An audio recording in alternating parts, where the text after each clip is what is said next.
sir. Oh, I don't know. I'd rather leave that to Christie. What do you think? No, Due sir, I haven't process. been a part of any discussions on that. Chat. They are talking about suspending due process. Oh, my Lord. This is CNN speaking, by the way. Okay, it's awesome that Trump doesn't know what habeas corpus is, by the one of way. the It's worst- very clear he did not know what it is, and I don't even think Kirsty Noem knows what it is either.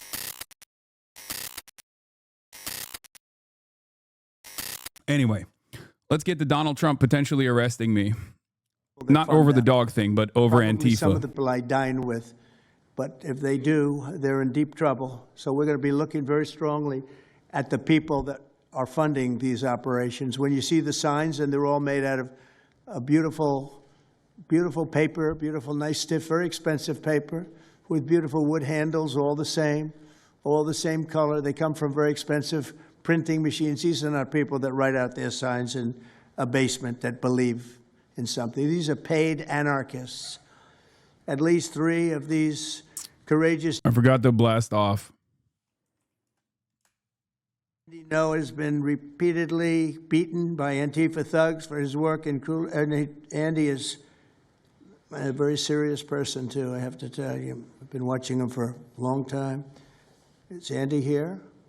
That's what I thought. Hello, Andy. I thought that was you. You're looking better than you do out on those streets, huh? You look much better. It's nice to have you. You feel a little safer here, I think, maybe. Well, not that safe, because you have them. You have to worry about that.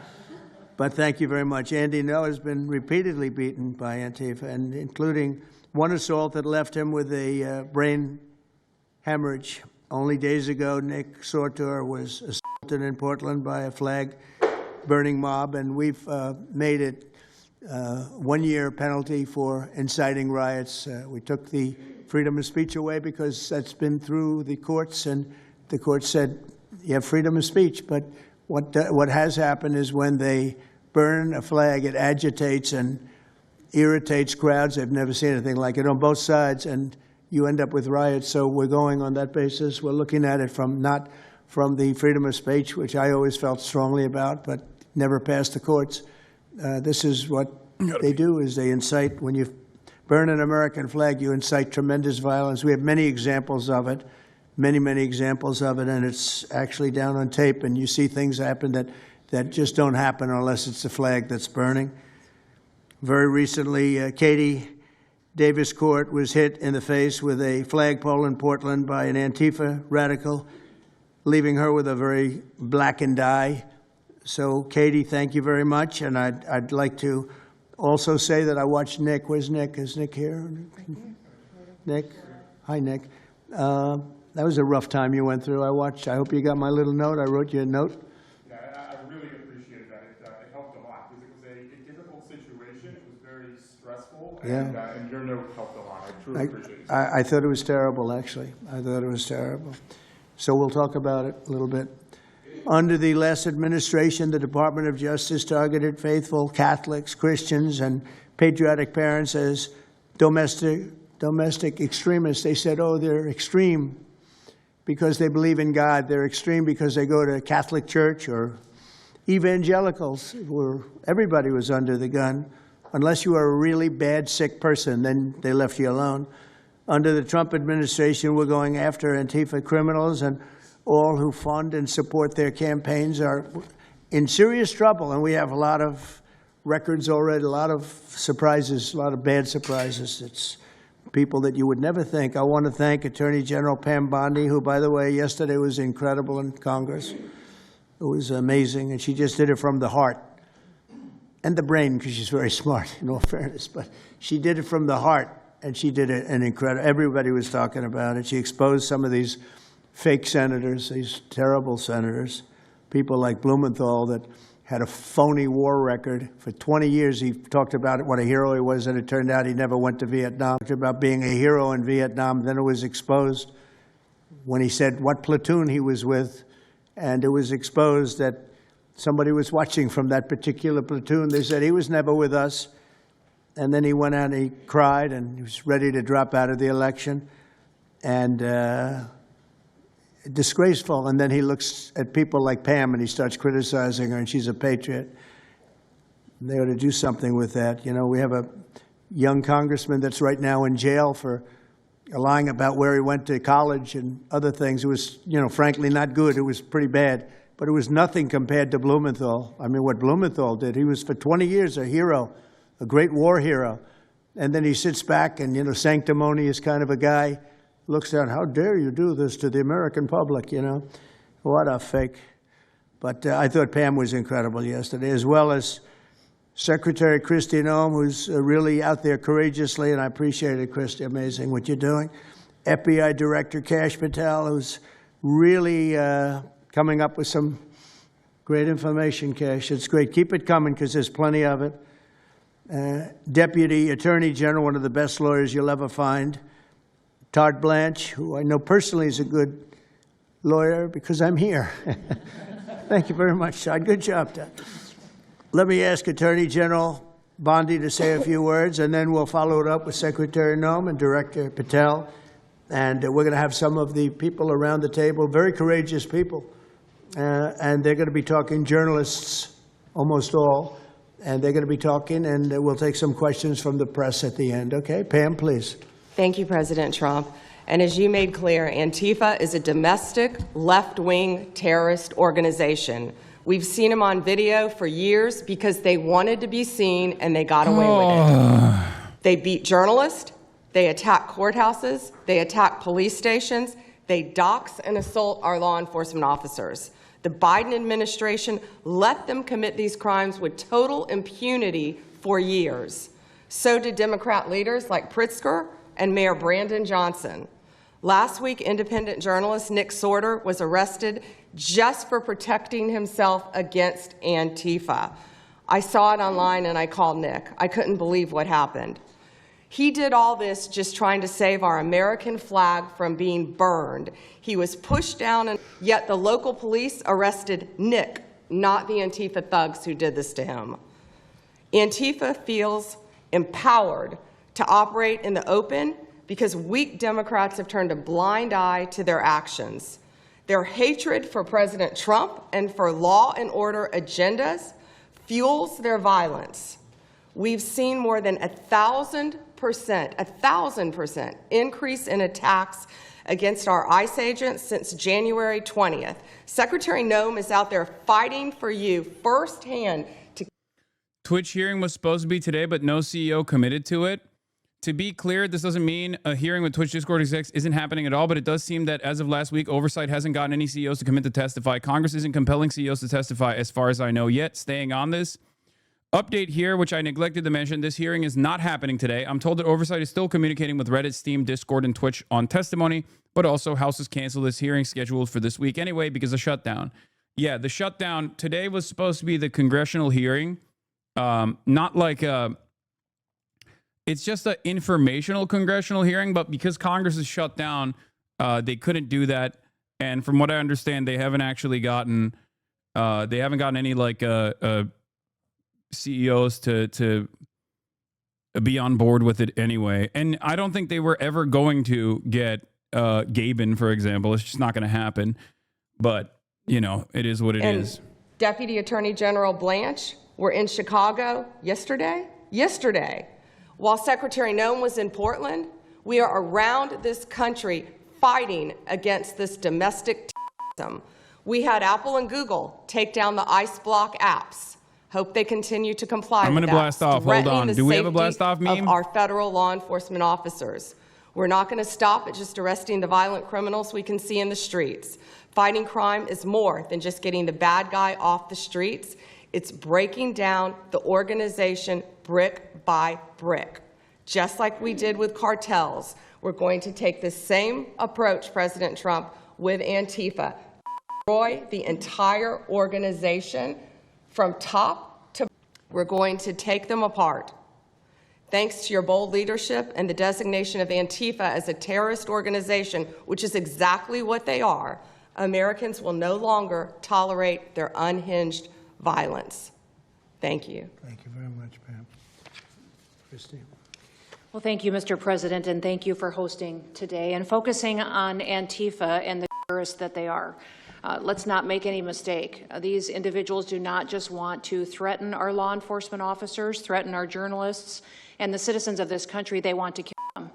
Their agenda is to destroy the American people and our way of life, and this president is standing in their way. He is stopping them from bringing their death and their destruction to the individual citizens in this country that just want to raise their kids and their grandkids in peace and in safety. I want to also thank everyone around this table for being so bold and so brave, for standing up and recognizing the threat that Antifa is to our way of life. By recognizing how advanced they are, how sophisticated their networks are, how they've infiltrated our entire country, and we're seeing them play out with their tactics from city to city, and how they have built out their funding mechanisms. And, sir, I also want to thank our Treasury Secretary for his work in getting to the bottom of these funding mechanisms and individuals who are perpetuating this violence on our American cities. I was in Portland yesterday and had the chance to visit with the governor of Oregon and also the mayor. They're in town, and they are absolutely covering up the that is hitting their streets. While you talked about some of the stories of our ICE agents, our Border Patrol agents, how they have been attacked, how they have been shot at, injured, the damage that they've done, these leaders in these local cities, along with Pritzker and Johnson, ignore what's going on, or, sir, they're helping Antifa cover it up. We have arrested dozens of individuals that are Antifa members or affiliated with them, and I want to thank our Attorney General for prosecuting them and making sure they never see the light of day again. They have been so bold in making sure we're bringing those individuals to justice. One of the individuals we arrested recently in Portland was the girlfriend of one of the founders of Antifa, and that we are hoping that as we go after her, what are we interview her and talking about, prosecute man? her, The we will girlfriend get of the more and more founder of information about the Antifa. network and how we can root them out and eliminate them from the existence. What is a of founder of American society. Antifa? I want to thank the new journalists here today for telling their stories. You're a and for loser if being you just able shot and your willing dog. to You go could be to the streets and Secretary to of Department of cover Homeland what's Security. It's happening true. here in America. Many times the legacy media has looked the other way, refused to tell the stories. The networks have not really focused on what this is and what damage it is doing to our country, and how this network of Antifa is just as sophisticated as MS-13, as TDA, as ISIS, as Hezbollah, as Hamas, as all of them. They are just as dangerous. They have an agenda to destroy us, just like the others we've dealt with for many, many years. And today is the day that we have a president that won't tolerate it and will stand up and fight for the American people. So thank you, so bold, and for standing in the gap at such a time as this. It will matter. It will make a difference, and your life will be one of significance because of what you've done today. So with that, God bless you, and thank you, Mr. President. Thank you very much. Thank you. Cash, please. Thank you, Mr. President. Mr. President, the American people gave you a sweeping mandate in your victory in this election cycle, and they demanded safety and security for our citizens. And your administration, with your leadership, has provided us with the resources that we need, which is a whole-of-government approach to go after criminals absolutely everywhere, not just outside of this country, but within this country. And that takes a whole-of-government approach. The interagency seated up here with the Department of Homeland Security, our Attorney General, our Deputy Attorney General, and your White House staffers, and including Stephen Miller's leadership, has allowed us to go out there and map out these networks. What we are doing at the FBI is simple. It does not require rocket science. We are following the money. Money never lies. And that's what it's going to take to bring down this network of organized criminal thugs, gangbangers, and yes, domestic terrorists, because that's what they are. They are harming everyday citizens in every single one of our communities. And the folks you see here on the right and left, they're some of the bravest men and women we have today. They're reporting the stories live time because the mainstream media won't cover it. They're putting their lives on the line. They're standing up for the flag. The least we can do is stand up for them. So you have my thanks. I read more of your stories than I do theirs because you guys are putting out the truth. And we deserve a country where you are protected as equally as they are. We, in this FBI, will go after with the criminals with a vengeance. We will not rest until we find every single seed, money, donor, organization, and funding mechanism that we have. And I want to echo the Secretary's comments on Scott Bessent, who's allowing us to map out these networks through their financial criminal activities, which has been going on for decades. And I would like to remind the American public, they built this disease temple. Their criminal activities that they're talking about is directly constitutionally protected expressions, like political expressions. Okay? I just want you to understand that there is no circumstance where they are allowed to do this, okay? Technically, if we're abiding by the constitutional protections set forth, the First Amendment is supposed to protect. The First Amendment is supposed to protect people from this kind of government overreach. In the United States of America, the federal government, or any sort of government really, is not allowed to monitor, or not monitor necessarily, but like just to compel your speech, your political expressions. And I mean, like, we have a maximalist position on this, okay? With the exception of like harm, immediate harm, whether it be threats or whether it be, I guess, like inciting a riot or something along those lines. Even then, it's like, given the First Amendment's protection is so high, like you have to clear a very, very, very high bar. You know, yelling fire in a crowded theater is the exemption that people use. The First Amendment itself, for the record, for those who don't understand it, is not a law. The better way to think about the Constitution is a law for the government, a law not restricting the average citizen's behavior, but instead it is a law that restricts the government from compelling the average citizen's behavior. Not even just the average citizen, by the way. The Constitution obviously expands to every single person on U.S. soil. Persons is the specific terminology that the founders, the framers used, okay? The Constitution is a government document that is supposed to have limits to what the government can do. It's not about limiting what the regular people can do. It's about limiting the government. It was not a good night for me. Let's just say that. It was not fun sitting in that jail, but I'm glad to see what has come of it. They brought this fucking Tim Pool guy, by the way, Nick Sorter, because he got arrested for, like, I think beating on someone. DHS agents that I didn't even know existed until I went there and went to that ICE facility. And the morale is at an all-time high. It's exciting to see these guys know now that they have the backing of the Secretary, the DOJ, as well as the President of the United States, and they are there to do their job. They are going to fulfill this mission and deport these violent criminals. I believe one of the ones that I did a ride-along with Secretary Noem yesterday, President Trump, and there was a pedophile that had come into the country 5 times over the past 7 years. 7 years. And apparently under the Biden regime, that was just allowed to happen. That was fine. No problem.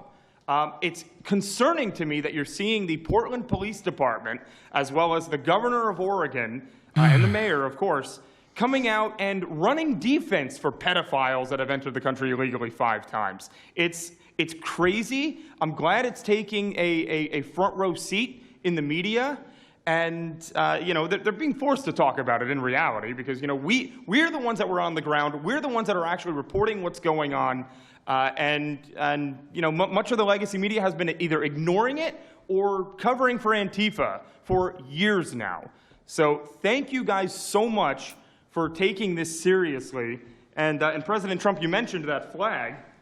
So remember, you put out a truth right after That's right. I saw that.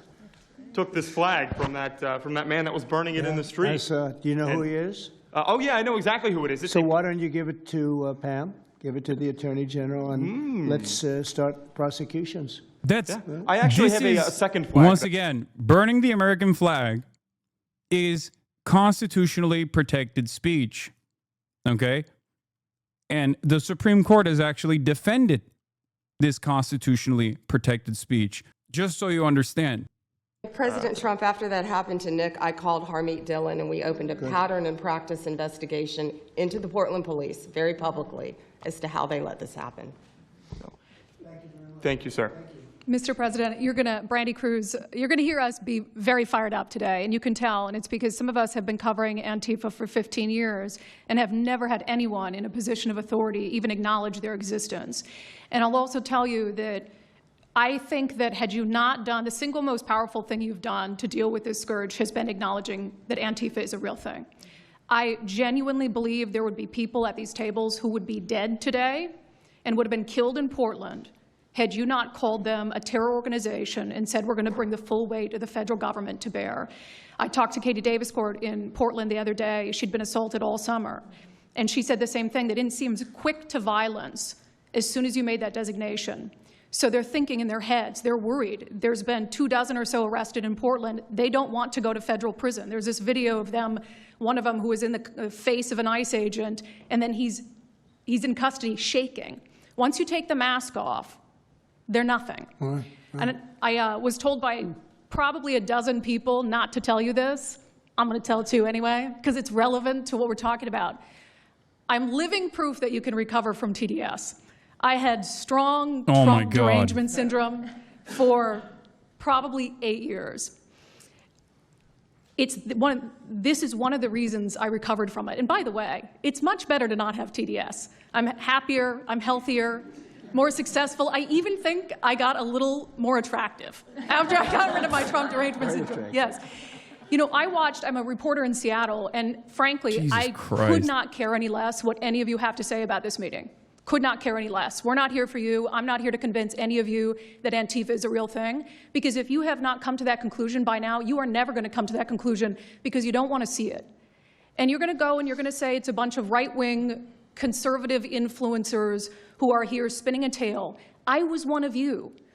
I was a mainstream reporter in Seattle for 10 years. I was a TV reporter on the streets doing my job, and I was still assaulted by Antifa.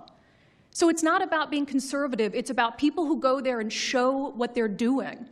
And when I saw, after all those years, that the media wouldn't be honest about what was happening, that Democratic politicians wouldn't be honest about what was happening, I thought, well, gosh, if they're not being honest about that, maybe they're not being honest about President Trump either. And it opened my mind to just looking at things for what they were.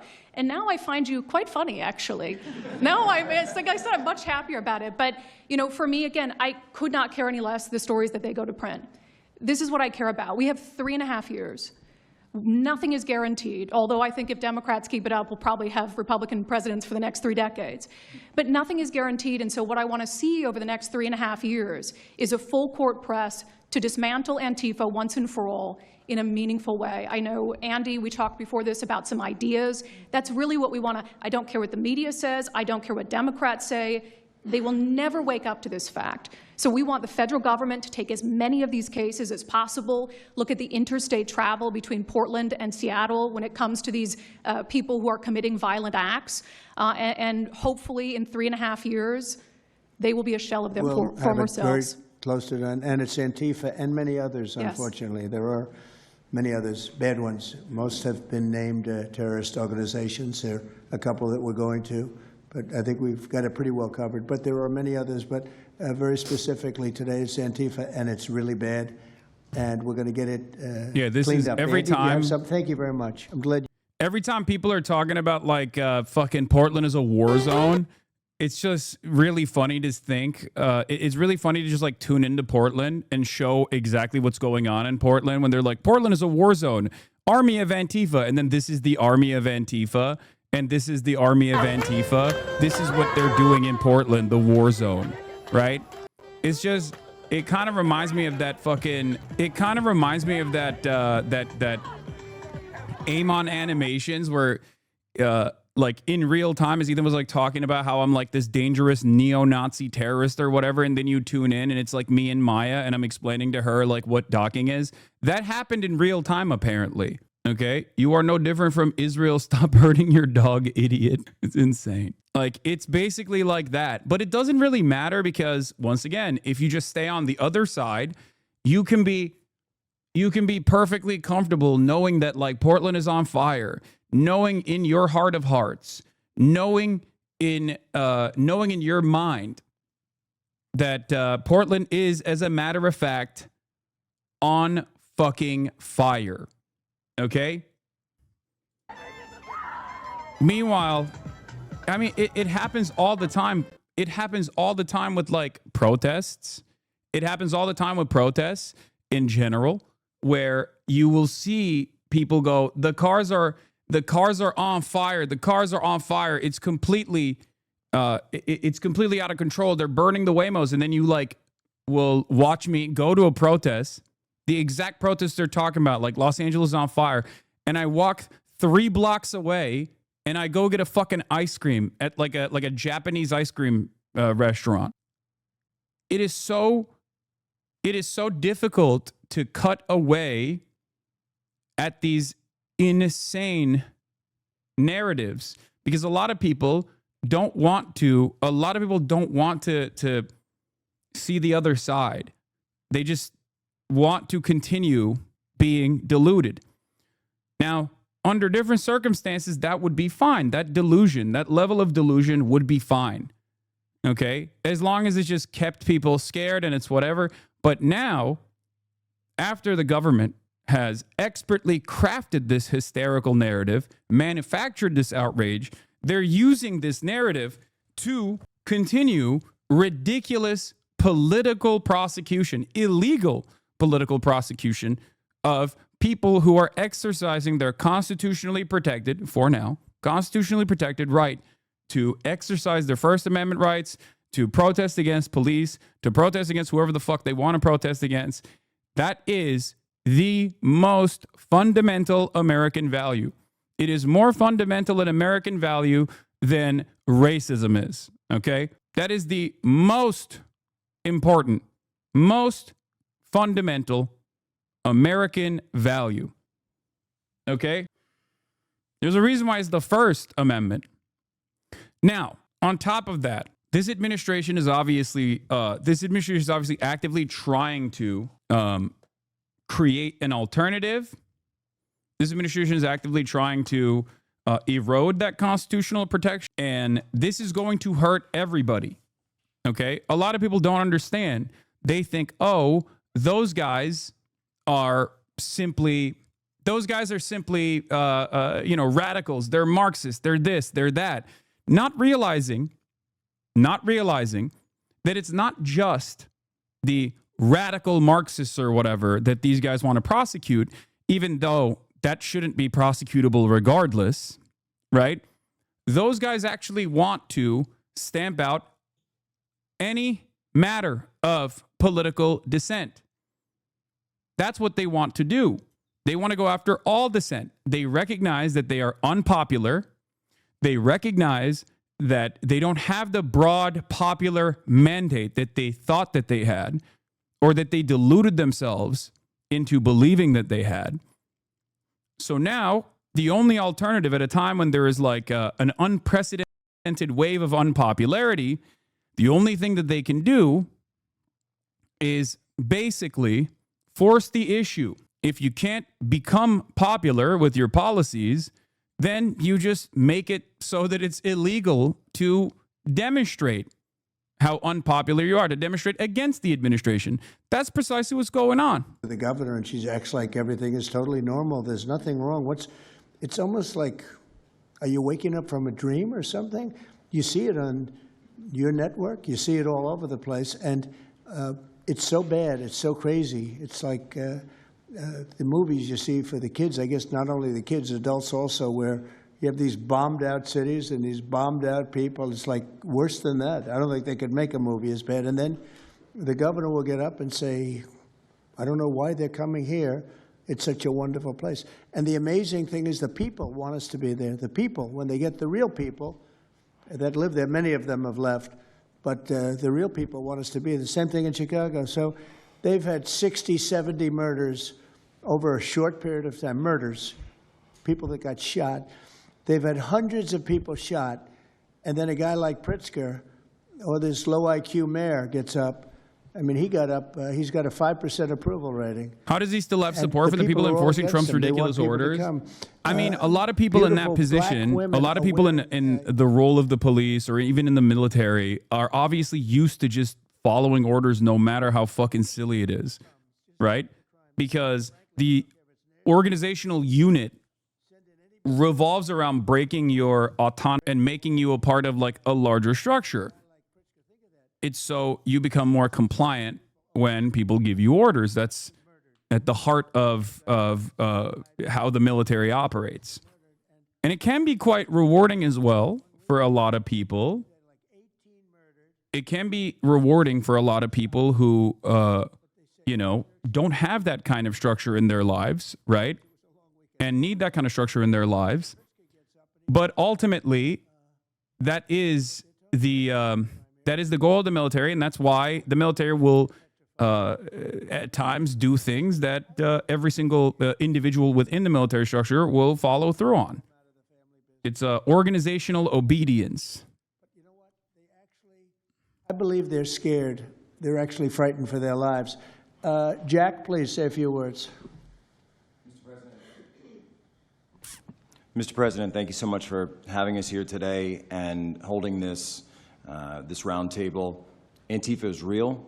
Antifa has been around in various iterations for almost 100 years in some instances, going back to the Weimar Republic in Germany.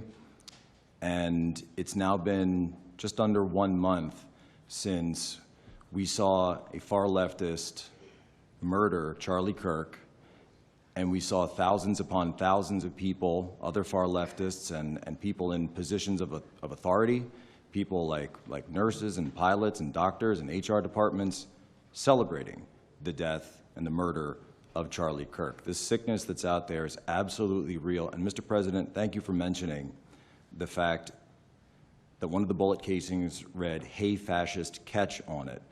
One of the other bullet casings right next to that had Bella Ciao written on it. Now, Bella Ciao is a song that is known in Antifa circles as the international anthem of Antifa. And all of us around this room that have studied Antifa, we're very familiar with these symbols.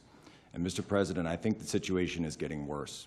When you look at people like Luigi Maggioni in his 20s, Thomas Matthew Crooks, of course, who took a shot at you, sir, the ICE shooter in Dallas, and now this Tyler Robinson, we're starting to see a pattern of more and more murderous violence. And this same violence is not just random. It is targeted assassinations, which are getting worse. And every single one of us in this room that goes out there, and obviously you as well, sir, and all the staff, we are now under that threat every single day. And working there at Turning Point USA, and I've spent just about the last month out there in Phoenix with Erica, with the family, with the team. And I will tell you this, Mr. President, even though going through something like that, which is an absolute nightmare, and people say, how can you watch this for so long is nauseating? I have to. This is the future of the country. It was horrible. But we're not going to quit. And it's like specifically impacting continuing the tour that Charlie was people, on. not just like myself, but just like people like yourselves as well. 5,000 people last night in Montana, if you can believe that. We are continuing to organize on campus. None of these are journalists, by the way, and they're not asking questions. They're here to just like chirp. This threat, knowing what happened to Charlie. But Mr. President, we need to do something about this, because I fear that the next one who could be killed could be sitting at this table right now. And we're not going to stop. But they need to stop, and they will not stop until they are stopped. Thank you. Thank you, Jack. I appreciate it very much. One thing I have to say is that Washington, D.C. was almost as bad. I don't know what could be worse than Portland. You don't even have stores anymore. They don't even put glass up. They put plywood on their windows. But most of the retailers have left. But Washington, D.C. was so bad. And Pam, I'd say it took 12 days to really make it pretty good, and a month to make it great. And now people are going out to dinner. The restaurants are booming. They don't have enough seats. They're opening up new restaurants because many of them closed.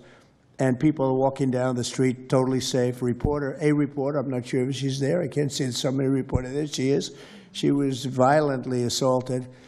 And I don't know, she tends to be somewhat liberal, but she wasn't liberal on this one. I appreciated your honesty, but that won't happen again. It won't happen again. You're lucky you're alive, frankly, with what happened. I know exactly what took place. So Washington, D.C., our capital, we thought we'd start there appropriately, and it's safe, and people are so happy. They're so happy.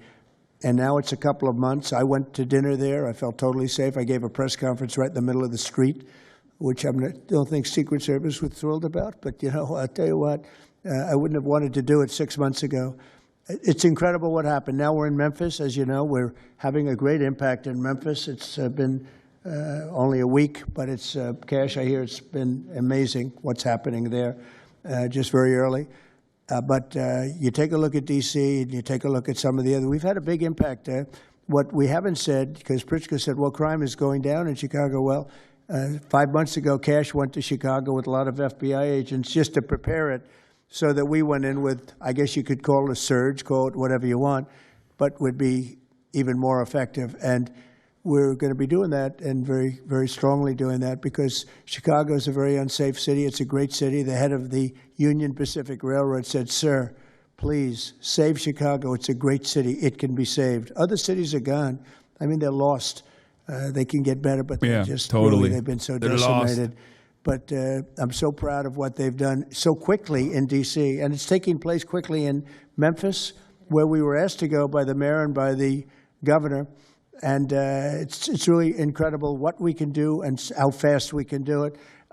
Let's go for two more. Would you like to go? And then Katie, you'll go. Okay, please. Yeah, thank you, Mr. President, for having us here. And not to sound like a broken record, but it needs to be said that Antifa is real.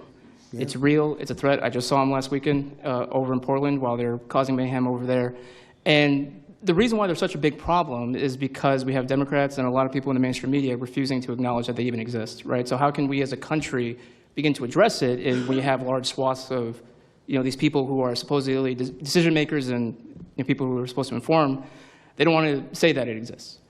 Because the common argument is like, well, they're not a real organization because there's no national leadership, they don't have national headquarters, so how can law enforcement go after a group that doesn't exist like that? Well, law enforcement goes after criminal groups that organize to rob banks or do smash and grabs.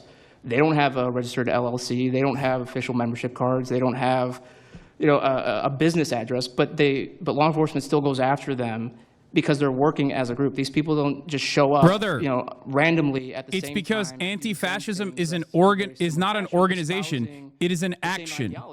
Okay? You missed when Jack Posobiec said Antifa has been doing terrorism since the Weimar Republic when they were fighting actual Nazis. These people think opposing Hitler was terrorism. I know, because they're fucking Nazis. And that's the only reason why you would criminalize anti-fascist protests. The only reason why you would ever turn around and criminalize anti-fascist protests is if you are a fascist. Antifa is not a unit, okay? Anti-fascism is an action. Anti-fascism is a principled action, okay? If you call out someone being racist, you can consider that anti-fascist action in that moment. If you go out and you counter-protest against fascist protesting, that's anti-fascist action, okay? There is no, Antifa headquarters.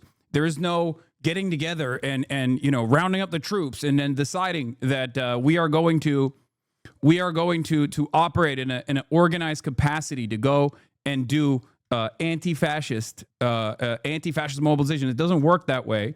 And not only does it not work that way, but even if it did, even if there was an Antifa organization, okay, even if there was a centralized anti-fascist organization, it would still be constitutionally protected, okay? The American Constitution as it stands currently does not have any domestic terrorism tools that they can use to prosecute people who are individuals who are getting together and gathering together and doing acts of political expression. Okay. Yet the Trump administration is trying to change that. Now, this is such a maximalist position that you can literally have the Patriot Prayer and the 3%ers and the Oath Keepers and things of that nature actually participate in mass demonstrations around the country. Okay? That is the reason, because the First Amendment makes it so that as long as you are not directly engaging in some kind of violent or some kind of criminal action, then you can't prosecute them. He said the government goes after orgs that rob banks. I guess that means all banks are safe now. There's a difference. Right? There's a difference there. That is a criminal element getting together to do a crime. It is, as of now, not a crime to protest. Thank you. That's the point, right? It is a crime to try and rob a bank. It is a crime to successfully rob a bank. It's even a crime to attempt to rob a bank. It is not a crime to organize a protest. It is not a crime to mobilize to organize a protest. It's not only, is it not only not a crime, it's a right. It is a constitutionally protected right. There is no constitutionally protected right to robbing a bank. There is, however, a constitutionally protected right to organize a fucking protest. Okay? It is ridiculous. Do it because it's an important topic, it's an important issue. The American people deserve to know what's happening in these chaotic situations, and we're more than happy to do it. So thank you, sir. Great job. Thank you very much. Katie, please. Hi, Mr. President. It is an honor being here today, and I first wanted to start by thanking you guys for designating Antifa a terrorist group. It's exactly what this group is. It's a long time coming. I'm an investigative journalist from Seattle. I work for the Post Millennial alongside Andy No and Jack Posobiec. I have been infiltrating Antifa cells in Seattle and Portland for the past decade. I know their inner workings, and Antifa uses extreme political violence to crush the civil rights of their political enemies and believes that violence is justified by any means necessary. But today, I want to focus on what is happening in Portland at the ICE facility. I've been covering this for the past 4 months, and this is a call out to corporate media who has completely ignored this story or has falsely reported on it. This is nothing short other than a sustained attack on the United States, which is being supported by Democratic elected officials. The Portland Police Bureau has completely abandoned several blocks outside the ICE facility, giving away their jurisdiction to a terrorist group who has spent the past 4 months harassing, assaulting, and intimidating anyone they perceive to be against their cause. Not only have federal agents been relentlessly assaulted for more than 100 consecutive days, black-clad anarchist militants concealing their identities behind black facial coverings have been assaulting reporters just for trying to cover their crimes. Today, I am sitting here with a black eye and a concussion after being violently hit in the face with a metal pole while reporting outside the ICE. After the attack, I immediately went to three Portland police officers who refused to detain the suspect. I took the time to chase down the suspect in the streets, had her held for 35 minutes. I was waiting for Portland police to come, and they never came. Then that's what opened my eyes to what this group is actually doing. I watched 20 Antifa militants help my assault suspect escape into an Antifa safe house that is 1 block away from the ICE facility. And this safe house is where Antifa-affiliated protesters are conducting paramilitary operations. It's where they're arresting, they're showering, they're eating to continue this occupation. I have staked out this safe house and have observed shift changes. This group is highly organized. It is being funded through mutual aid groups, and they have no plans of stopping. Residents living across the ICE facility have been held hostage by Antifa. They're begging for federal intervention. The city, and they want you, President Trump, to come in and restore law and order. I want to stress the importance of taking this situation seriously, because when I first started reporting on this occupation, I went undercover in Black Bloc. I talked to these Antifa militants. I lasted for about a month. They believe that ICE agents are the Nazi Gestapo who need to be killed. They told me that directly, and I think that if this situation is not taken as seriously as it is, it's just a matter of time before someone gets killed. And thank you for having me. Thank you, Katie. That's pretty incredible. The only question nobody can answer is why. Why are they doing this? They're like insurrectionists. They're terrible people. But you really wonder why. Why are they doing it? What are they gaining other than they're obviously paid? They're paid a lot of money. Go ahead, please. Mr. President, if I can answer that question, the reason why they're doing it is because the same media that's sitting in this room with us has declared all of us at this table Nazis and fascists, and they've been doing this for years. This is why Antifa feels emboldened to attack us. Now, almost every single person at this table has been threatened with a steel bat. We've been assaulted, we've been harassed, we've been threatened, and that is in huge part due to the media. So my message right now is for you guys. Because 2 years ago, back in 2020, by the way, I was censored for my reporting on Antifa here in Washington, D.C. You were talking about how safe it is. Now, Mr. President, it wasn't so safe back then. Back in 2020, I watched as a father was being mobbed and surrounded by Antifa members as his terrified, crying children looked on and the police here did nothing. I watched as a woman had her hair violently ripped out of her skull simply for waving an American flag on the streets of Washington, D.C. And by the way, if you guys try to go and find any of this footage, you won't find any of it because Twitter deleted all of it because our president shared my reporting and they deleted my entire account immediately after. So now, if you want to know what happened in 2020, all you're going to see is the media headlines that said that it was fiery but mostly peaceful. Thanks for that one, CNN. The reality is that it was an extremely violent period of time, and for the last 10 years, Antifa has been wreaking havoc on law-abiding and innocent American citizens, and it needs to end.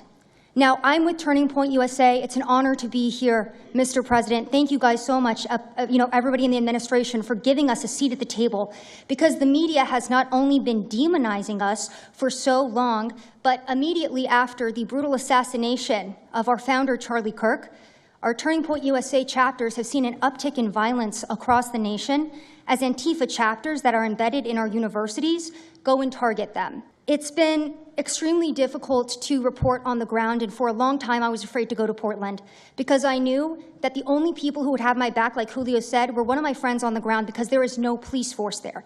I was terrified to go because I knew if I got shot or stabbed, and I have been assaulted, I've been mobbed and robbed in Austin, Texas by Antifa, that nobody would come to help me. So my plea to the entire administration, especially to the DOJ, is every single radical left-winger who is in front of the ICE facility in Chicago, in New York, in Portland, please make sure that you use the full force of the law to come after each and every single one of them, because it is us being soft on left-wing violence that has fomented all of the terror that we have seen in this country, and it is the left wing getting away, time-insulting law-abiding American citizens that has led us to this place. So, is this level of dick sucking allowed on television? Yes. And also, what's really remarkable about this particular type of dick sucking is that it's happening while the government is shut down. This is what they're predisposed with. The government's fucking shut down, and what these guys are doing, instead of like trying to address that, instead of, I don't know, offering people additional funds, offering people additional subsidies so they can continue fucking paying their unimaginably expensive healthcare premiums, but at least like manage it to a certain degree, because that's what the government is shut down over, for the record. Instead of coming to terms with that and then taking a fat dub, you know what I mean? Because Donald Trump could just easily be like, that's right, I love healthcare. Democrats hate healthcare. That's why we're doing healthcare. And then said, we're doing Trump care. I'm calling it Trump care, right? If he actually wasn't such a empty suit that is a servant of capital, that's what he would do. If he was truly the populist leader, that's what he would do. If he truly cared about even like advancing a nationalist project, like doing a nationalist project, he would offer at least like his base some treats. And I don't mean just treats necessarily, but I mean he would offer his base something like some kind of financial leg up at a time when people are experiencing unprecedented levels of this affordability crisis. That's where we're at. He's not doing that, and instead he's just offering the base red meat like Rose this. Network, the Open Society Network, its other funding networks, the Arabella Funding Network, the Tides Funding Network, Neville Roy Singham and his network, Foreign Cash, and it's also big left-wing funders. Some of them are not citizens of this country. Mr. Hans-Jörg Wyss of Switzerland. They're pouring money into this entire ecosystem. And so I want to share 3 money facts with you about what we call Riot Inc. Number 1, like any corporation, Riot Inc. has many divisions. It doesn't just have the Antifa boots on the ground division. It has PR divisions. It has marketing divisions. It has a very well-funded legal division to get these boots on the ground back on the streets as quickly as possible. But it does have those investors that I mentioned. Number 2, we have identified dozens of radical organizations, not just the decentralized Antifa organizations, but dozens of radical organizations that have received more than $100 million from the Riot Inc. investors. These would be the lawyer groups. These would be the groups that advocate what they're for talking calling about here is like bail funds, right? Like people who people who set up bail funds specifically so that people who are arrested for not breaking any fucking laws or anything, people who are simply arrested and detained can be quickly released. Okay? That's what this is for. But they call it the fucking Riot Inc. or whatever. Charged with domestic terrorism, these groups received money for that from both the billionaire class as well as taxpayer money. So one other thing, this money helps fund the decentralized crowdfunding. These are the Antifa.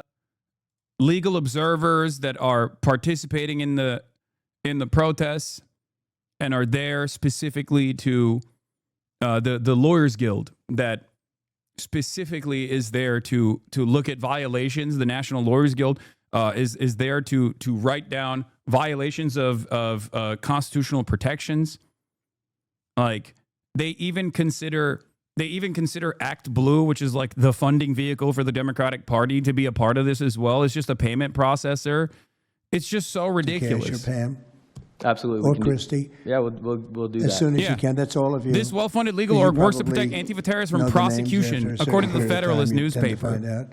But these are people that there's a reason why they're covering this shit right now, by the way, because they want to go after every single. They want to go after every single organization that specifically works to ensure that people's constitutional rights are not fucking violated. Okay? I'm sorry. If it walks like a duck, it quacks like a duck, it's probably not a cow. Okay? If you are prosecuting our anti-fascist for simply engaging in anti-fascist demonstrations, if you are saying that anti-fascism is a terrorism designation, if you are actively trying to go after all of these other groups, all of these other like 501c3s, for example, that work to ensure that the administration doesn't violate every administration, by the way. Like this is not these organizations are not Democrat run or Democrat funded, by the way. These organizations also operate when the Democrats are in charge. The National Lawyers Guild and the ACLU and all these other like civil liberties, like civil rights organizations, human rights organizations work under every administration. They're agnostic. They're not specifically working when Republicans are in charge or anything like that. They were literally there when protests were happening on college campuses and the Biden administration was in charge and people were getting packed up. 3,500 people got arrested on college campuses for protesting against Israel. They were there. They're there to protect civil liberties for all Americans. Okay? That's what they're there for. Dangerous, and I thank you, Mr. President, and your administration as well for acknowledging that. Thank you very much. It's too bad you have to go through it. I know, it's a little crazy, right, Mr. President? Well, you're going to get to the bottom of it, so it's a very important thing you're doing. Thank you very much. Please, Kim. Yeah, I've just got something very short. I'm attacked every time I do my job. I do find it pretty crazy, though, that like they're basically looking at the situation, right? They're looking at the situation and they're like, they did January 6th. A lot of these groups that participated in January 6th were responsible for other criminal acts as well. Not just protests, but like straightforward incidents of like domestic terror, right? And these guys are looking at that and saying January 6ers are actually good. And that is not like a real insurrection. They were just simply visiting the halls of Congress, but maybe were a little too aggressive in their visitation. Okay, maybe they expanded on their visitation rights. Okay, and they must be freed. And Donald Trump actually got them free. He pardoned every single person, and some of those guys literally had to go back to jail because they were pedophiles. Okay, but what's crazy is, on the one hand, those guys are good as long as you are doing an insurrection, like a legitimate insurrection, at the behest of the president, the current president, then that's fine. If you're a brown shirt, that's fine. That's really good. On the other hand, however, if you are protesting against the administration, then you're bad. Then you're bad, and you should be prosecuted to the full extent of the law. You should be treated like a terrorist. You should be black bagged, and you should be arrested. Sick. It's ridiculous. Also, just the stories that they publish about what's the ICE enforcement operations that are so heavily slanted that it's no longer, as I was saying, no longer just Antifa, but Americans that are becoming radicalized. So they've been very irresponsible with how they've been reporting. Who is on that? MSNBC, for example, they're Would you rate them the worst? probably. And who ran would a you story, rate second? Well, they ran a story about an operation in Southern California about how a father of 3 Marines was arrested, and they made it seem like they just did it because he's brown. But there's video of that same man charging at the agents with a weed whacker. Now, I've worked with weed whackers back in the day, and you don't want to be on the receiving end of one of those. So that's why he was arrested, but the story was presented as if it's a brown guy just simply being arrested. And I've been around ICE agents, and I'm a citizen, so I feel fine. But it's just that's why. It's not just Antifa. It's not happening in a vacuum. It's multiple working factors. in conjunction. I think they work in conjunction with some of the media. I think ABC is very bad. I think NBC is very bad. And CBS has a new owner, so we have hope for CBS. CBS has a great new owner, my opinion. But I will tell you, ABC is terrible. NBC is terrible. NBC's MSNBC too. They changed it. They moved it over legally so they couldn't be tainted by the words MSNBC, but they are absolutely terrible. There are a lot of them. What about independents? Independent networks. They're a little bit better, but I would say that we're an example of how you don't need to be part of a super large company to be able to do just basic journalism. All you got to do is sit and record, and you'll let the story play out. And that's why they hate us. That's why Antifa targets us. Well, I watched a level of dishonesty that's incredible, where like just before the election, an answer was changed by Kamala. She gave a horrible, death-defying, election-defying answer. And they took the answer out and they replaced it with another answer that she gave 5 minutes later, having to do with a different subject, but at least it wasn't election defying. No, the level of dishonesty with the media is incredible, whether it's on Antifa or many of the other groups. You're talking about Antifa, and I know that's close to your heart because that's the one that's most affecting you. But there are others that are as bad or almost as bad as Antifa, having to do with different people, different sections of the world, but it's terrible. We're not going to let it go on in this country. We're not going to let it go on. And a big problem is not all of them, but some of the networks out there. And you do wonder why. You really do. Okay, please, go ahead. Yeah. Mr. President, thank you again. Thank you. My name is Jonathan Cho. I am an investigative reporter for Frontlines Turning Point USA. I'm also a senior fellow at Discovery Institute in Seattle. And I cover far-left extremism as well as the homeless drug crisis in America. And I find it oftentimes those worlds intersect. And hot off the presses, what I wanted to bring to your attention today is a report from a Capital Research Center here in D.C. in conjunction with Discovery Institute. They just put out this study right now. And what it shows is that Antifa is heavily embedded in the homeless and housing nonprofit sector.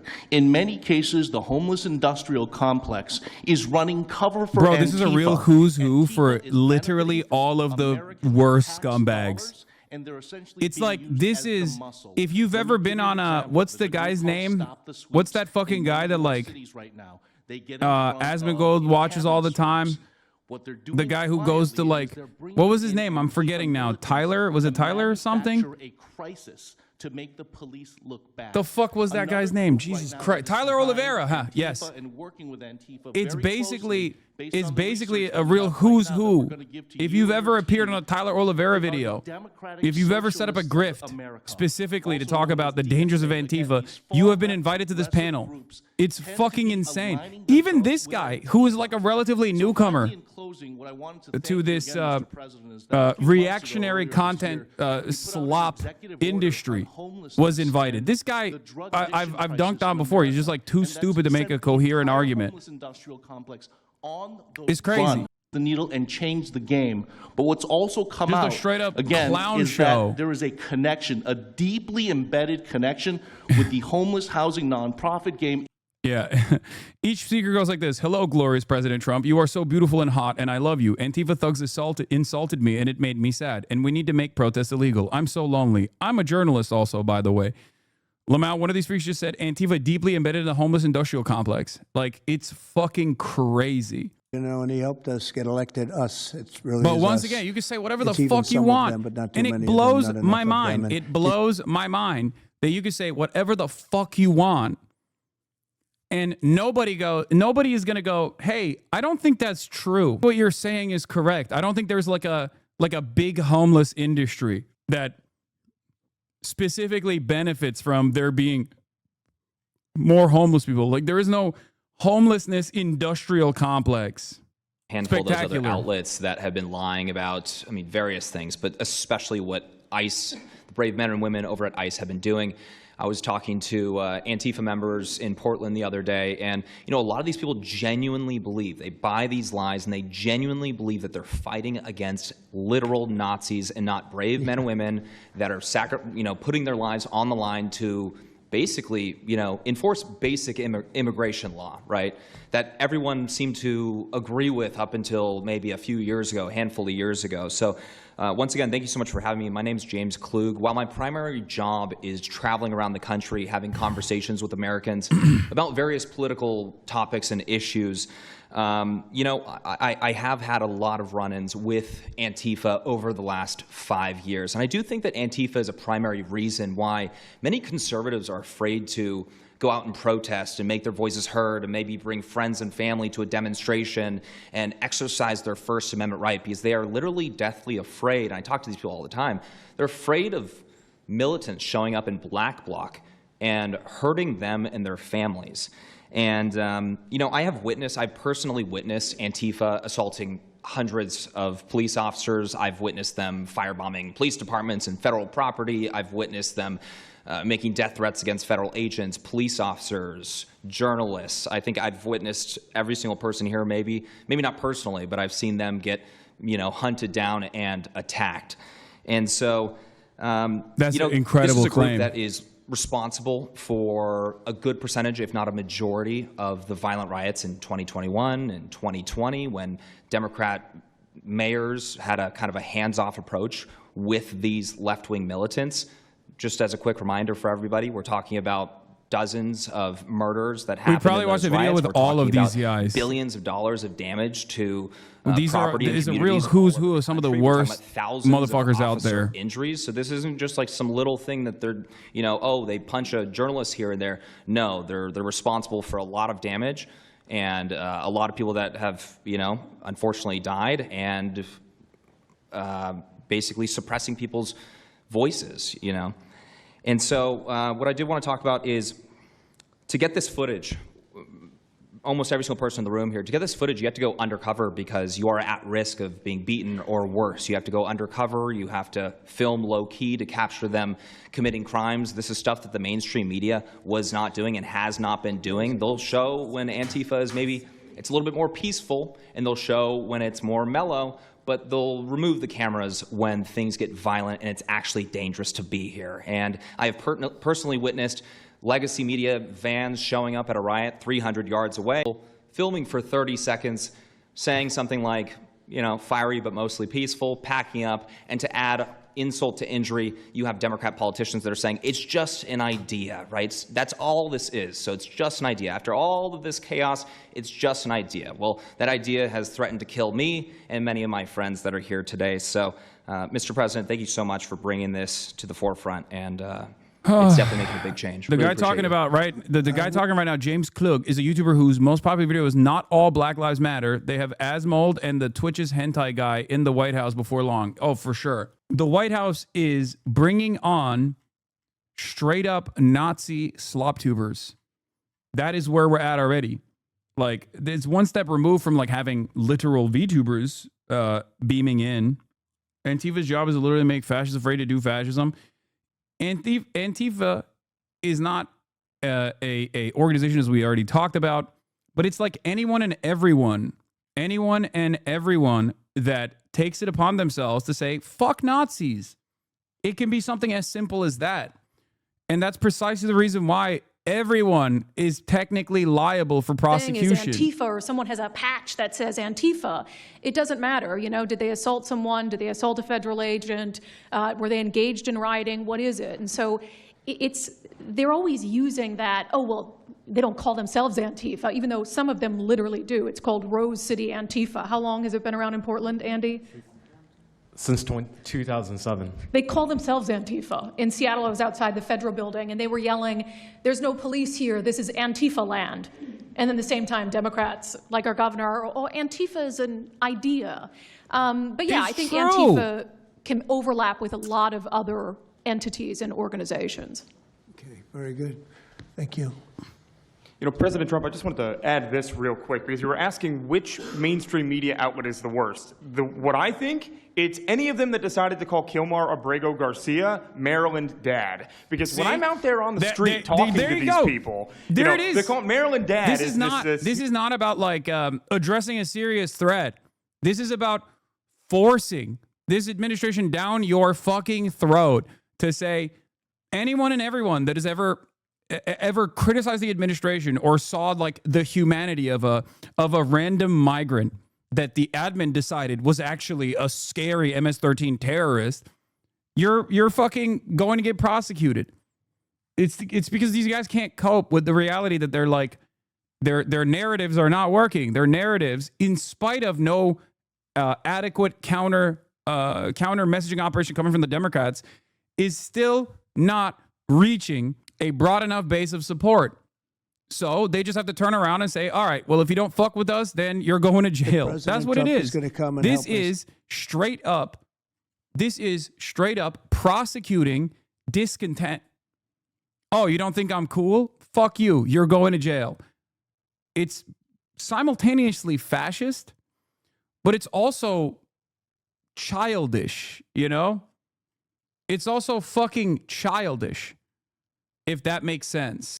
Off by these rioters, children crying because they, can't sleep at night and they're scared of all the noise outside, and they can't leave. They can't. I mean, they got a lease. You can't just leave. These people aren't wealthy individuals, and that's one of the major problems here. And these people are afraid to come out and speak out. And they're getting no help from their government at all. They've been begging for the noise ordinance to be enforced outside of their apartment complex for months now, and the city of Portland has ignored them every single time. The victims are, as I said, they're afraid, but the governments aren't doing anything because they want to spite the administration. It's all political. And the politicians make you feel like you're foolish, like there's something wrong. Like, how could President Trump be saying that about Chicago? Before you see that, 11 people were shot, 5 people died, and you have him talking about like it's a wonderful situation. They make you feel guilty. And a lot of people don't get over that. They just don't get over it. I think they convince the people. Do wealthy people leave too or not? Places like Portland, are the wealthy people leaving? People that can leave, are they leaving? I think that they're moving to the areas that have been gentrified. I mean, the Oregon governor, when she was saying, we don't need Trump here, she's walking around. It's a very tight shot, if you notice that. And she said, Portland's just fine. Look at me. And they'll focus on the couple areas of Portland that are very nice. Well, she was saying that, and there were explosions in the background. Yeah. I mean, there was a reason they cropped it in. Explosions in the background. So anybody have anything else to say over here? And then should we be taking questions, or is it just a waste of time? Because they can ask questions, but, well, there's Brian, he's good. But you know what?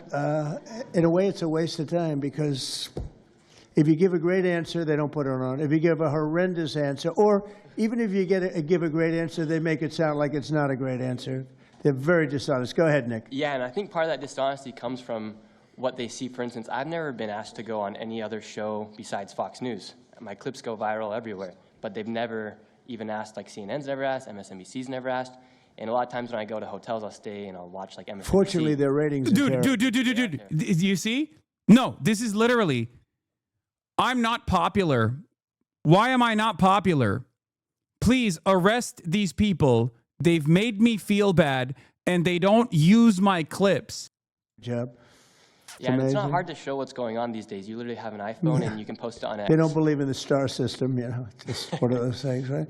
Okay, Nick, you finished, Nick? Yeah, Are you thank you very finished, much. Nick? Oh my Good God. job. Thank you very much. Even Well, he you've been said, through hell. even I he's tell like, you all that, right, but enough, you're Nick. really incredible patriots, incredible people. Go ahead, please, Brian. Brian, go ahead. I'm so thankful for each and every one of you here right now, and I'm very grateful that my network, Real American Voice, has partnered up with many of you. Jack is so big, you have a show on a network. Many of you, Savannah, have appeared on a network as well, so thank you for being here. My question is this: in terms of following the money, I would just notify that the city of Austin is cleared to vote tomorrow to basically waive a $120,000 fee so that a No Kings, basically an anti-Trump rally, can occur in their city. They're bypassing the fees, rolling it to the taxpayers. So my question is to you, what can the people of Austin, Texas do right now to make sure that their tax dollars don't fund a No Kings anti-Trump rally coming up? Why don't you just tell me? I would love to do something about that. Bring a lawsuit, do something. You know, the best thing you can do is have honest elections, because the elections are totally rigged in so many of these places. You know, you take a look, the people, they're all loving you. They can't breathe. They love so much, every one of them. You don't see one negative, then all of a sudden you lose the election by 20 points. The elections are so rigged, and we proved that in 2020 more than any other time. But even the last election, there were areas that I won by much more. We won in a landslide, but I actually won in more of a landslide than we thought. I said, you got to get out, make it too big to rig. And fortunately, the people made it too big to rig. They tried. They tried. But the biggest thing you can do is have honest elections. You know, if you don't have, and you need great media. You need borders. Wait. You need borders. You need honest media, you need honest elections, and you have a great need, and you need all three of them. Yeah, go ahead. Blue Tent had ties to all these radical groups that you talked about inside here, so thank you for removing I would like you to make a big deal, though, if they're waiving a fee, but I guarantee they wouldn't waive it if it was it's not Trump. If it were a conservative rally, they wouldn't be waiving it. So maybe you can look into that, Pam. Todd? That sounds like one for Todd, Pam. Go ahead, Todd. Good luck. Antifa, actually, I am with What network? Oh my God. It's an Arabic network based in Riyadh in Saudi Arabia. But I am the foreign ruler today. Mr. President, you said that you might go to the Middle East on Sunday. Do you mean Egypt and Israel? And would you consider going to Gaza to see what things are on the ground? I would. I might do that. I may do that. We haven't decided exactly. I'll be going to Egypt most likely. That's where everybody is gathered right now, and we appreciate that very much. But I'll be making the rounds, as the expression goes. I probably will. Mr. President, Mr. President. Go ahead. Just to clarify, you said you might go to Gaza. You're saying that's the first topic. I'm representing the TV pool, but I'm with NBC, sir. That's too bad. Okay. Well, just to clarify, you said you might go to Gaza, and then the second question I had earlier today, you said the mayor of Chicago and the governor of Illinois should be jailed. Have you asked the Justice Department to look at possible charges? No, I've seen What the law, fuck? And when you have a group of people where the police call off the safety for ICE officials, I've understood that, and I've read it today in numerous journals, that that's illegal. What they did is I guess it was ICE, Christie, right? They were under threat, and the police were helping beautifully, and it was fine, and then all of a sudden, a woman was on the line saying, everybody, move back, get out, and they were given an order by the second person in the police department, and the governor knew about it, the mayor knew about it. I understand that's a criminal offense. Do you want to comment? MAGA manufacturers AI slop videos. Sir, Oh seeing my that God, kind of happen with local we're law not going to enforcement make and it. state We're law not going to make enforcement. it. We're not going to make it. We're not going to make it. We're not going to make it. These are the fucking things that your parents, who have no capacity to understand AI from like real videos, are watching all over fucking Facebook. This was one of the major problems. This was one of the major problems that I brought up with AI and having more and more bots pollute more and more chatbots pollute every single social media outlet. Every single social media platform is now polluted with these bots, and they just like deploy them in a unidirectional manner. Whenever there's an issue, they can just do this now. It's so fucked. I do not know how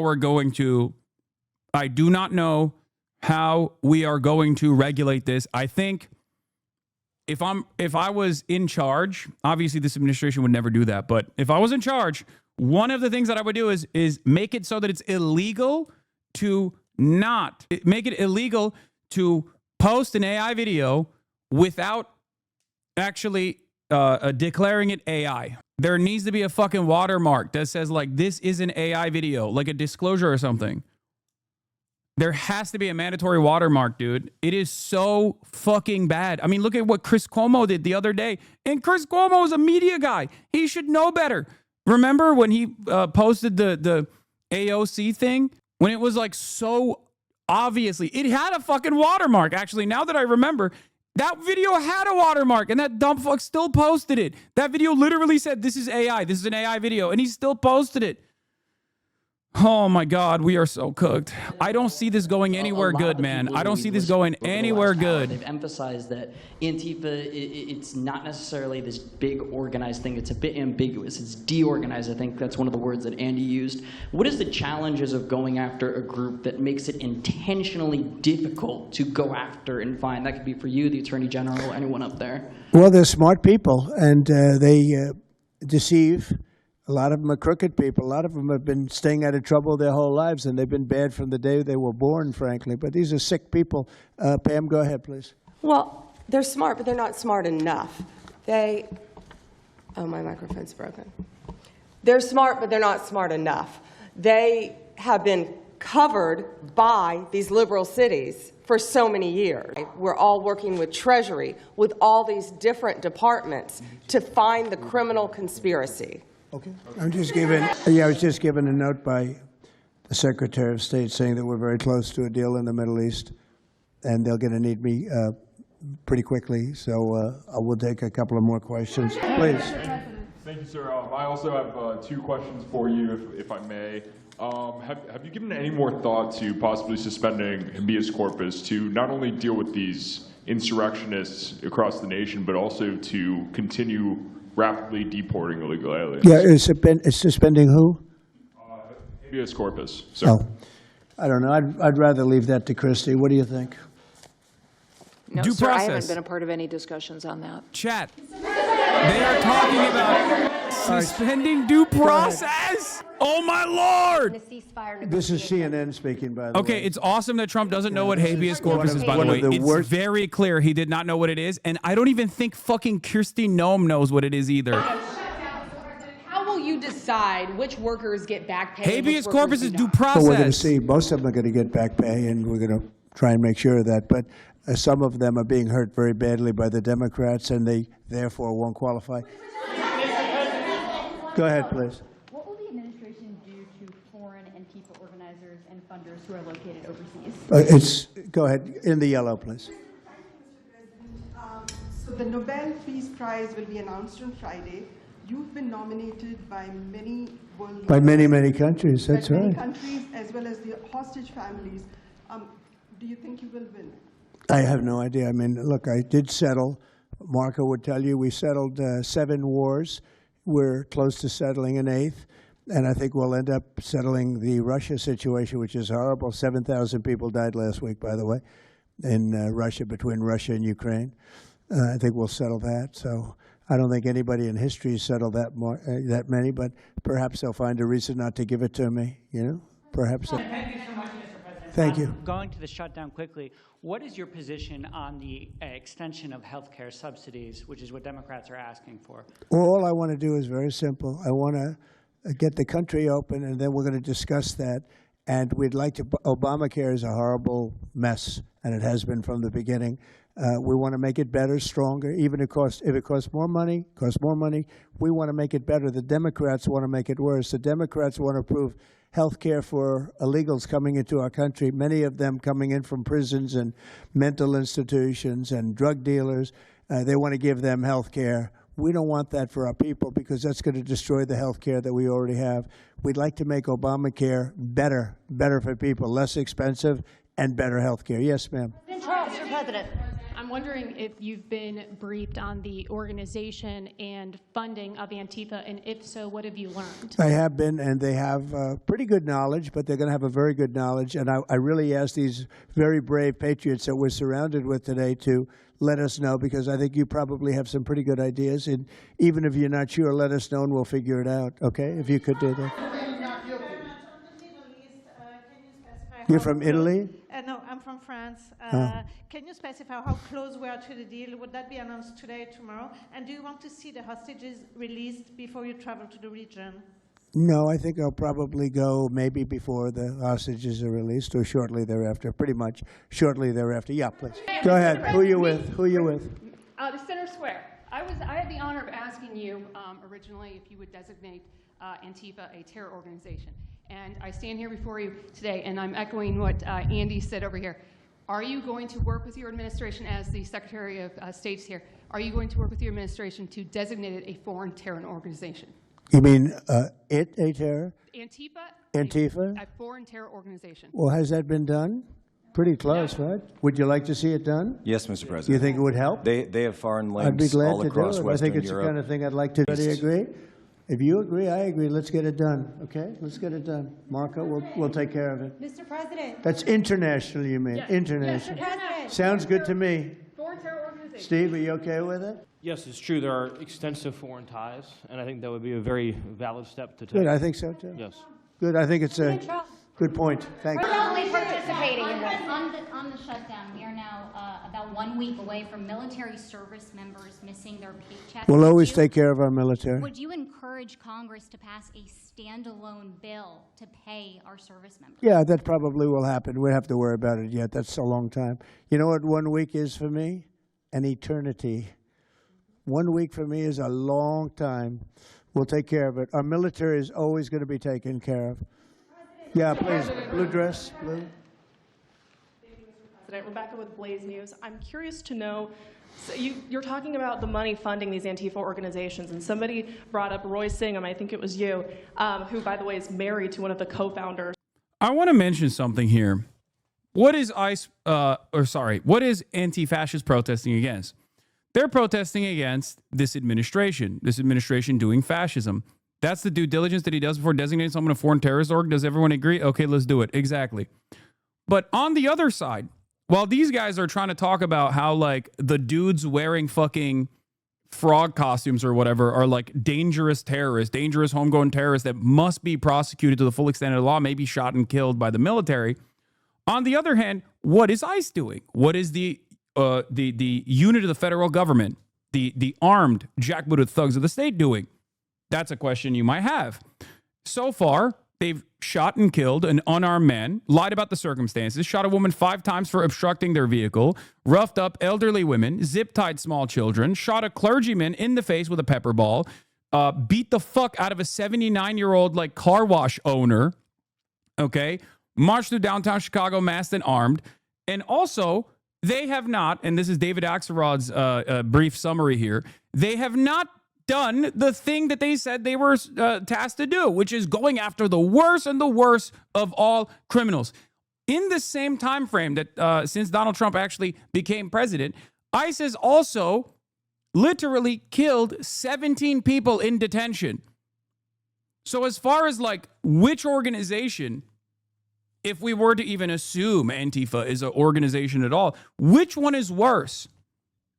It's not even a fucking question. Of course people are going to complain about this. Of course people are going to yell about this. And I'll tell you another thing that's really fucked up. While they are focusing all of their initiatives on targeting people at factories, targeting people at courthouses, as in people who are following the letter of the law, right? People who are already in constant communication with the federal government. They're going to their immigrant court hearings and they're getting apprehended at their court hearings next to their fucking families. While that's going on, the ICE resources and federal law enforcement resources in general, and this is their own admission, is being exhausted on doing that instead of investigating drug trafficking, sex crimes, and other various different crimes that are supposed to be dealt with by the federal law enforcement authorities. It is fucking insane. It is insane to me that anyone and everyone still to this day makes it seem as though this is totally appropriate. Like, even if you care about law and order, okay? Even if you care about law and order, a lot of people understandably do, right? But if you're like one of those guys who's like, I want criminals to be punished, right? Because there's a difference between like, I want law and order and I really want to stick it to the fucking real criminals, right? Even if you were duped by Donald Trump's initial assessment that the Brandon administration was simply refusing to prosecute the worst of the worst criminals and worst of the worst offenders, okay? You should be fucking frustrated right now considering that they're not doing that. Like, they are literally not doing that at all. They are just simply doing everything in their power to terrify black and brown people, terrify migrants, both documented and undocumented, terrify neighbors of migrants, both documented and undocumented. And in the finite amount of resources that exist to do this, they have stopped actually prosecuting and investigating real criminals. It's fucking insane, dude. Cash, thanks for the great job. Always my man back down there. Thank you, Jay Drizzle, for the 25 get the subs. Thank you all. We're going to get peace in the Middle East. That's what we want to do. Thank you very much, everyone. Who is they? Whites? Just saw it.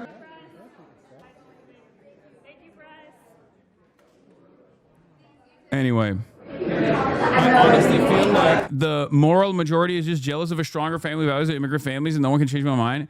No, it's just like it's fear. It's pure. It's not even fear. It's just pure hysteria, right? It's hysteria that they themselves designed as a galvanizing force.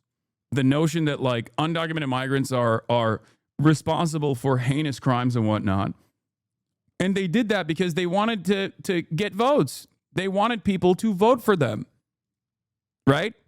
They wanted people to go out and vote for the administration. So in the absence of like any sort of real problem that they could commit to solving, like the cost of living crisis, right? Which is a major driving force behind why Republicans voted against the pre-existing administration, against the Democratic administration, because they had experienced real negative wage growth, negative real wage growth for a year and a half under the Biden administration. So they were very frustrated, and they felt like Kamala Harris was not adequately addressing these issues, right? They felt as though, a lot of people felt as though Kamala Harris was not going to represent the change that they wanted to see. And they foolishly thought perhaps the Republicans would represent said change. Now, of course, for some people, they do care about this like racist shit, right? They do care about, prosecuting migrants because they're scared. They feel bad. They're worried. For others, perhaps they believed Donald Trump's false presentation that migrants were responsible for unimaginable shares of crimes, when in fact it was the exact opposite, right? When you look at the data, when you look at the actual data, it shows that undocumented migrants are responsible for a lower percentage of crime per capita than natural-born U.S. citizens are. Significantly lower, especially if you factor in documented and undocumented migrants together, because these guys are also, remember, going after documented migrants as well. They're not just going after undocumented migrants. It is magnitudes lower, as a matter of fact. So they pay, the undocumented migrants and documented migrants alike pay taxes. They do not receive anything in return for said taxes that they pay. They work for pennies on the dollar. They work tirelessly, and then instead of getting their documentation cleared, because that's simply what this is. These people are not committing heinous crimes. They are simply not getting documentation. They're not getting the proper paperwork cleared. Instead of expeditiously offering them the proper paperwork that they deserve to have to work freely on U.S. soil, right? The Trump administration has decided to punish these people. The Trump administration has decided to punish people just as pawns. They have decided to punish people specifically